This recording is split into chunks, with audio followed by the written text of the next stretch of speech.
Hello everybody, welcome to another video of mine, it's Kemal AA, and this is another Chelsea transfer news video for you guys, where I keep you guys up to date with all the latest Chelsea news in the past 24 to 48 hours.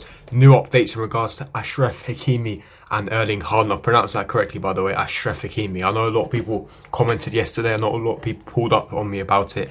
I said Achraf Hakimi, but it's pronounced Achraf Hakimi. So any of my Arabic or North African followers, apologies, but hopefully I pronounced it correct this time. There's some new developments, new updates in regards to Hakimi news and of course Haaland. Could there be a double swoop? £200 million of both of the signings. We'll then be discussing Lazio. Lazio, of course, have announced their new manager Maurizio Sarri, ex-Chelsea boss, yesterday. And there's rumours that Sarri would be interested in bringing Ruben Loftus-Cheek, Kepa, Arrizabalaga and Marcos Alonso on loan with them. We'll be delving into all the reports in regards to that. But before I do get into it, make sure you smash the like button, subscribe, hit the bell notification, and comment down below your thoughts, opinions in the comment section below. And yeah, what do you guys think on the news? Now, starting off with the biggest news story. Achraf Hakimi. What is going on with Hakimi? What's the situation right now? Now, according to the latest reports, Footy Inside and various other publications like the Times Sport, etc., stating that Chelsea have already agreed personal terms with Inter Milan's Achraf Hakimi.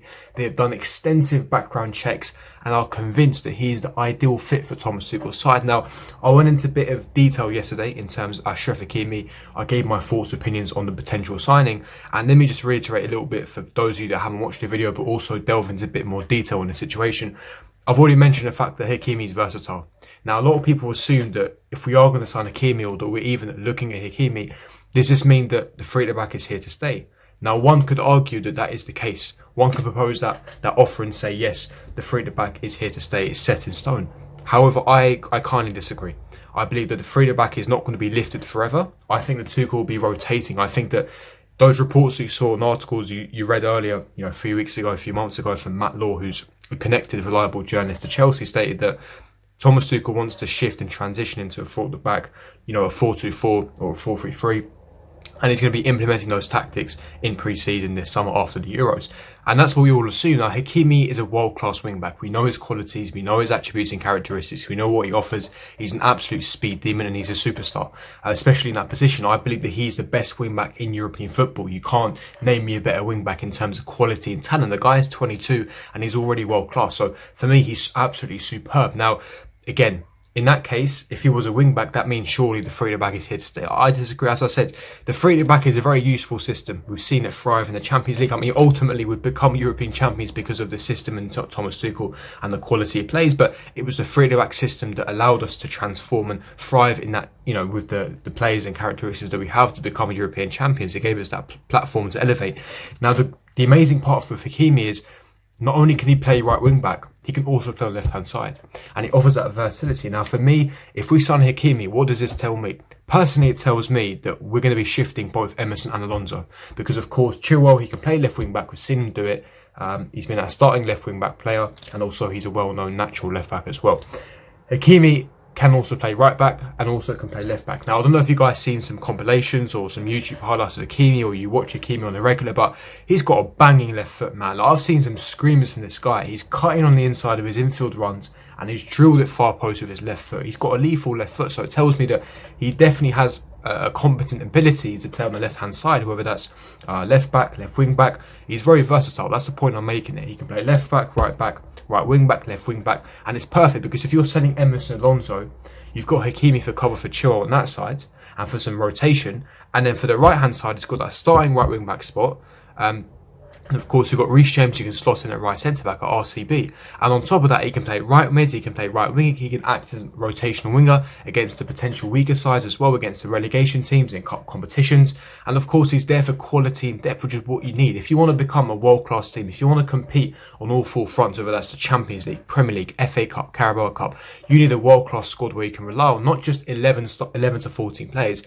You need to be able to rely on 20 men here. So, for me, Hakimi would be a fantastic addition, and I'm all for this signing. As I said, world-class, 22, not even a finished article yet. If we sign Hakimi, you have Hakimi and Reece James, the two best right-sided defensive players in European football, in world football. They're both world-class, and you're set for the next decade by having those two players in the team. So for me, it's an absolute no-brainer. He's superb. He's got a fantastic ceiling. His attributes, his quality, what he offers to the team. as I said, I'll be all for this signing, but I'm interested to hear what you guys think. Do you disagree? Do you agree with me? What do you guys think on this matter? Leave me your thoughts and opinions in the comment section below. Now, moving on, this is where the double swoop is taking place. And this is what I mean in the title. Chelsea aiming for a double swoop, both Erling Haaland and Achraf Hakimi. Now, according to a report from Marca, a Spanish publication, more of a mouthpiece for Real Madrid, they're stating that Roman Abramovich is willing to pay the £154 million needed to sign Erling Haaland. Some £154 million, that equates to €170 million. Absolutely astronomical. I remember listening to the podcast, Here We Go podcast, made by Fabrizio Romano. He said that the full package for Erling Haaland, if everything was constructed and everything went ahead as normal, as usual, it would be over €400 million. Now, don't panic. That's not the transfer fee. That includes the transfer fee, the commission they would get, the whole wage structure in terms of the whole wage packet over the course of the 5 years, and of course the agent fees for Mino Raiola, his father, all his representatives. That whole complete package would come to over a staggering 400 million. For me, it's absolutely ludicrous. It is, but in today's market, with the inflated market that we have, with the COVID pandemic, with the type of player that he is, he's 20, he's a generational talent. So for me, I think it's worth it. As crazy as it sounds, if you told me 5 years ago that would you spend over £400 million, not the transfer fee, the full package over the course of 5 years, I would have called you crazy. But in today's market, things change. Football changes rapidly. It's evolved to a complete new stage. And as I said, if you want the best, you've got to pay top dollar. Money is king. Money talks, as they say. So let's see. Are Chelsea aiming for a double swoop? Erling Haaland and Achraf Hakimi. But does that blow all of our budget? Do we still have room to potentially sign a defensive midfielder or a central midfielder, the likes of a Declan Rice or Tchouaméni for Monaco? Let's wait and see with the updates and reports. As I said, we'll have to wait and see. But there's not been too much updates in terms of Haaland. It's mainly been Achraf Hakimi so far, hence why I've really gone into detail with the Hakimi news and stuff. And with Haaland, any more updates, any more exclusive updates, of course, you'll be hearing it first on this channel. So make sure you hit that bell notification and subscribe button. But moving on to the final story, and it is in regards to Lazio. We know Lazio, they've confirmed their new manager. They've officially appointed Maurizio Sarri as their brand new manager. It was announced yesterday, 24 hours ago, and already they're making moves.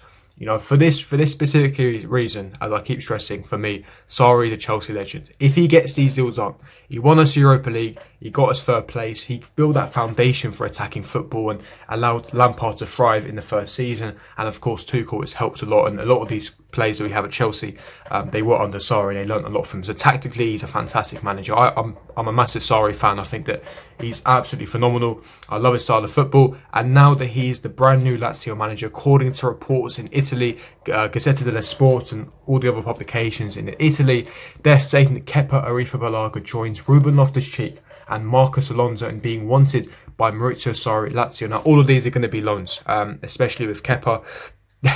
There's no way Lazio are fishing out anywhere near what we pay for Kepa. The thing with Kepa is, I've always said, it's a situation and scenario where that whole saga we need to forget. Just firm the L. Yeah, firm the L and get what you can for him, because we are not even recuperating half of what... Forget the full price, because we're not going to get anywhere near that. But even half the price, you're going to struggle to even get half the price. We're talking, if any club were trying to sign him and take a gamble on him, we're talking 20-25 million pounds, and that is a significant, margin loss in terms of the amount of investment that we put into Kepa. And it's a shame the scouts got it wrong. It was a panic buy. We got it wrong at the time. There's no need to go into detail, but for me, it's good for Kepa. It's good for Kepa because he needs a fresh start. He needs a new club. I think, as I said, this will be a complete loan, and because he's on £200,000 a week, we're going to have to subsidise his wages. There's no way Lazio are paying all of his wages. We're going to have to subsidise. As I said, we'd probably have to subsidise the majority of his wages, but at least it gets a little bit of the wages off the books, and also allows Kepa to go out on loan, hopefully regain some confidence, regain some form. And, if he performs well, maybe we can have a deal here and there next season, end of next summer, where they can purchase him for 25 to 30 million pounds. So let's wait and see. But this is all benefits for all parties, for Chelsea financially, for Kepa in terms of confidence, in terms of development of his career, for Lazio, because at the end of the day, Kepa is not a bad keeper. You know, it's got really good ball playing abilities. He's a sweeper keeper. He actually performed quite well for Sarri in his first season, so they've already got that relationship there.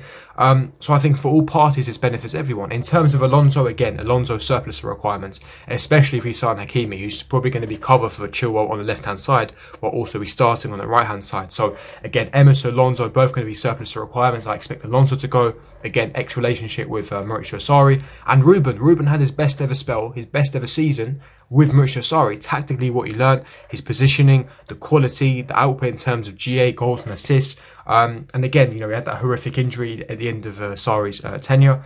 But again, he's got a fantastic working relationship with Sarri, and I'm sure that this would benefit, you know, Ruben's career. So we'll have to wait and see what happens, but this is all really good news. And that is me wrapping up the News Daily. If you did enjoy it, don't forget to smash the like button, subscribe, hit the bell notification, and comment down below your thoughts and opinions in the comment section below, and I'll see all of you guys for my next video. Peace.